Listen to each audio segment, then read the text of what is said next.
Hello students. Last class में हमने rank of the unit cell पढ़ा था, ठीक है, सॉलिड स्टेट में। आज हम पढ़ेंगे रिलेशन इन एज लेंथ और रेडियस ऑफ एटम के बीच का रिलेशन, ठीक है। तो हम सबसे पहले रेडियस ऑफ एटम की बात करते हैं, ठीक है। तो हमें पता है कि जो सॉलिड होते हैं वो टाइटली पैक्ड होते हैं। क्या होते हैं? टाइटली पैक्ड होते हैं। तो सपोज ये कॉन्स्टिट्यूएंट पार्टिकल्स ले लेते हैं सॉलिड के, और ये जो होगा आपका इस एटम का और इस एटम का सेंटर वाला, ये क्या हो जाएगा आपका डिस्टेंस डी, ठीक है, डायमीटर। तो इनके रेडियस जो होगा वो क्या होगा? d/2 होता है। क्लास 11th में पढ़ा था आपने केमिकल बॉन्डिंग में, ठीक है। तो ये हो गया आपका रेडियस ऑफ एटम। और एज लेंथ की जब बात करते हैं हम, ठीक है, edge length of unit cell, ठीक है, edge length of unit cell की बात करते हैं तो इसमें हर जगह किसकी बात करते हैं हम? क्यूबिक यूनिट सेल की बात करते हैं। क्या किसकी बात करते हैं? क्यूबिक यूनिट सेल की बात करते हैं। बाकी हम किसी और की बात नहीं करते हैं। इसी पे सारे कैलकुलेशन है और इसी से क्वेश्चन पूछता है, ठीक है। तो इसमें जो पैरामीटर्स होते हैं, A is equal to B is equal to C and all alpha is equal to beta is equal to gamma is equal to 90 degree होता है, ठीक है। ये तो पहले ही पता है आपको, क्यूबिक यूनिट सेल में हो जाता है ये, ठीक है। देखिए, ये था रेडियस ऑफ द एटम। और जब हम एज लेंथ की बात करते हैं और ये क्यूबिक है, तो क्यूबिक में हम क्या कर देते हैं कि क्यूब बना के बताता हूँ मैं एज लेंथ क्या है आपका। ये हो गया आपका एक क्यूब।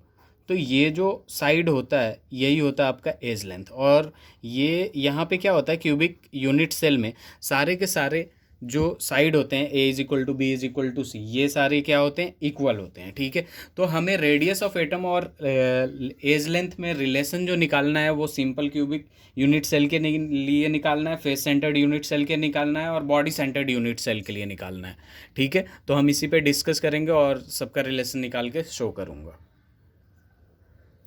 तो यहाँ हमने देखा रेडियस ऑफ एटम क्या होता है और एज लेंथ क्या होता है।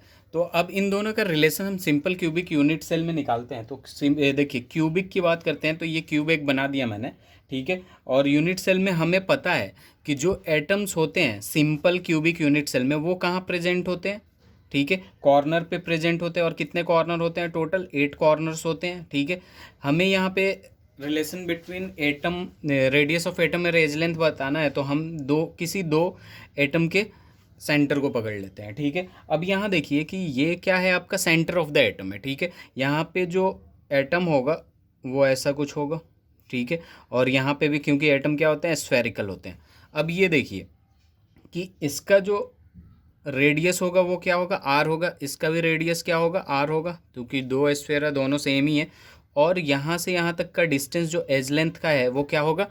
ए हो जाएगा, ठीक है। तो हम यहाँ क्या लिख सकते हैं? 2r इज इक्वल टू ए, या फिर r is equal to a/2। दोनों ही रिलेशन ध्यान में रखना आपको कि radius of atom of simple cubic is equal to edge length of cubic unit cell, ठीक है। Radius of atom of atom is equal to क्या हो जाएगा आपका? Half of edge length of simple cubic unit cell, ठीक है। तो ये पहला हो गया आपका सिंपल क्यूबिक यूनिट सेल का relation between edge length and radius of atom. अब नेक्स्ट हम करेंगे face centred cubic unit cell. यहाँ पे अब रिलेशन जो है एज लेंथ और रेडियस ऑफ एटम का किसके लिए निकालेंगे? Face centred cubic unit cell, ठीक है। Face centred cubic unit cell में आपका जो एटम्स होता है वो कॉर्नर पे होता है और फेस पे होता है, ठीक है। तो हम सबसे पहले ये डिनोट कर देते हैं, ये 8 कॉर्नर्स हो गए। और जब फेस की बात करते हैं तो ये इसके लिए हो गया, ये इसके लिए हो गया, ये इसके लिए हो गया, और इस फेस के लिए यहाँ रख देता हूँ, और इस फेस के लिए इस इधर हो गया और एक इधर हो गया, ठीक है। 6 फेसेज होते हैं, ठीक है। तो यहाँ देखिए, हम जो कंसीडर करेंगे, हम जो फेस लेंगे वो ये वाला फेस ले रहा हूँ मैं, अपर वाला, ठीक है। इस क्यूब के अपर वाला फेस को मैंने कंसीडर कर लिया, ठीक है। इस क्यूब के अपर वाले फेस को मैंने कंसीडर कर लिया। चूँकि ये क्यूब है तो हर जगह ए ही होगा। इसका एज लेंथ क्या होगा? ए होगा, ठीक है। अब देखिए, मैंने यहाँ से क्या किया कि फेस डायगोनल ले लिया इसका, क्या ले लिया, फेस डायगोनल ले लिया, ठीक है। ये जो एटम है ये इस फेस के लिए है, ये जो एटम है बैक उस साइड वाले के लिए प्रेजेंट है फेस पे, ठीक है। अब देखिए यहाँ पे जब मैं 3 एटम है अगर यहाँ, तो तीन तीन एटम के सेंटर है, क्योंकि ये वाला जो हम पॉइंट देते हैं वो क्या है आपका सेंटर है। तो 3 एटम है तो 3 स्फेयर बनाएंगे हम, ये 3 स्फेयर हो गया आपका, ठीक है। 3 स्फेयर हो गया, तो यहाँ पे कितने रेडियस दिख रहे हैं, एक इसके लिए एक रेडियस ये वाला, इसके लिए एक यहाँ पे रेडियस, इसके लिए एक यहाँ पे रेडियस, ठीक है, और ये यहाँ पे रेडियस। टोटल रेडियस कितने हो गए आपके 4r हो गए, यानी ये वाला जो लेंथ है, ठीक है, वो कितना है 4r है, ठीक है। इसको देखिए मैं नीचे लिख रहा हूँ ऐसे और ये ऐसे है, ठीक है, ऐसा कुछ है। ये a हो गया, ये a हो गया, ये 4r हो गया, और जब इसको सीधा लिखिएगा तो ये कुछ ऐसा आएगा, ये 4r यहाँ होगा, a यहाँ होगा, a यहाँ होगा, ठीक है। तो ये है आपका, ठीक है। अब यहाँ पे हम क्या कर सकते हैं कि पाइथागोरस थ्योरम लगा सकते हैं, जैसे a square plus a square plus a square is equal to क्या हो जाएगा 4r स्क्वायर हो जाएगा, ठीक है। तो यहाँ पे क्या आ जाएगा 2a square is equal to 16r square, क्या हो जाएगा ये 16r स्क्वायर हो जाएगा। तो a square is equal to ये 8r स्क्वायर, तो a इज इक्वल टू क्या हो जाएगा 2√2r हो जाएगा, या फिर r निकाल लेंगे हम यहाँ से, तो r is equal to a/2√2। This is the relation between atom, radius of atom and edge length of face centred cubic units. देखिए यहाँ कुछ भी नहीं है, यहाँ पे क्या है आपका कि यहाँ से यहाँ तक ये एज लेंथ और इधर से रेडियस ले लेंगे, तो इसमें हम इजीली ये वाला क्या होगा आपका 90 डिग्री होगा, ठीक है, ये वाला क्या होगा 90 डिग्री होगा। तो यहाँ पाइथागोरस थ्योरम लगा के a square plus a square is equal to 4r square, और फिर a और r में रिलेशन इजीली आ जाएगा, ठीक है। नेक्स्ट अब हम लोग relation of radius of atom to edge length किसके लिए करेंगे, बॉडी सेंटर्ड के लिए। किसके लिए, बॉडी सेंटर्ड की जब बात करते हैं तो हमें पता है कि एटम कहाँ कहाँ प्रेजेंट होता है, कॉर्नर पे और बॉडी में, ठीक है। तो हमें जहाँ से रिलेशन निकालना है कॉर्नर का, तो हमें पता है कि 8 कॉर्नर पे होगा, ठीक है, लेकिन हम वहीं पे डिनोट करेंगे जहाँ पे हमें इसे लेने की ज़रूरत है, ताकि ज़्यादा वो नहीं दिखे, गंदा सा नहीं दिखे। तो हमने बॉडी यहाँ अलग, ये हो गया कॉर्नर का, और बॉडी पे क्या आ जाएगा, यहाँ पे हो जाएगा आपका बॉडी, ठीक है, बॉडी सेंटर्ड की पूरे बॉडी के एक सेंटर में, ठीक है। अब देखिए इसको जब हम मिलाएंगे, ठीक है, तो यहाँ पे कितने एटम होंगे, यहाँ पे देखिए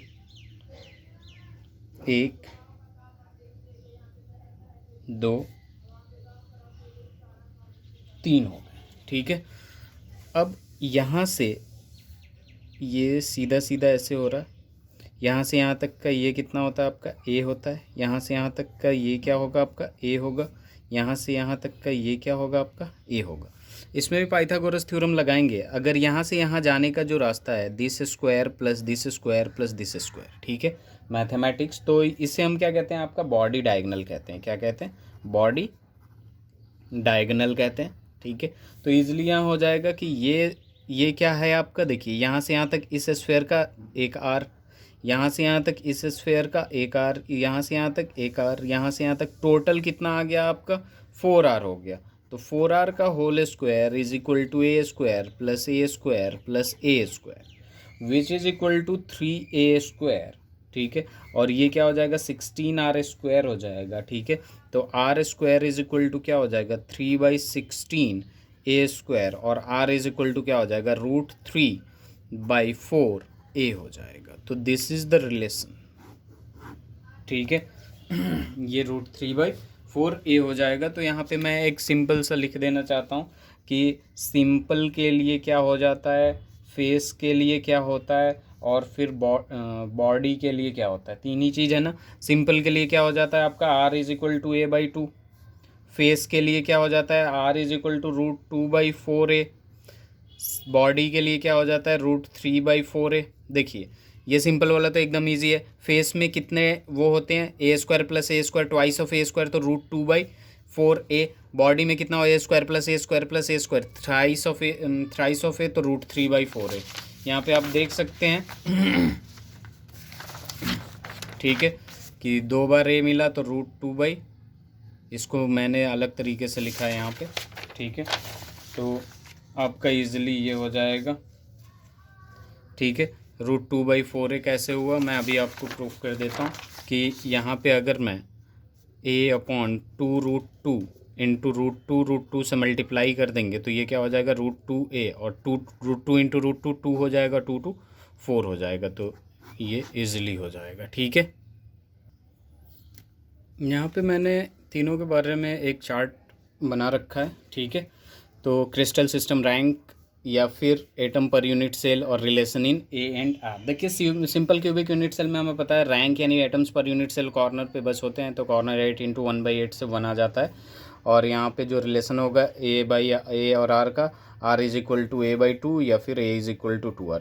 face centred cubic unit cell में जो एटम्स पर यूनिट सेल या रैंक जो होता है वो 4 होता है, और यहाँ r = √2a/4 हो जाता है, या फिर a = 4r/√2 हो जाता है, ठीक है। बॉडी सेंटर्ड यूनिट सेल में क्यूबिक यूनिट सेल में जो रैंक होता है वो 2 होता है, और r = √3a/4 और a = 4r/√3। इसका रिलेशन डायरेक्ट भी पूछ देता है, ठीक है। और ये इंपॉर्टेंट है पैकिंग एफिशिएंसी के लिए, जो कि नेक्स्ट क्लास में हम लोग पढ़ेंगे, ठीक है। कोई भी डाउट हो तो कमेंट करके पूछ लें। Thank you so much.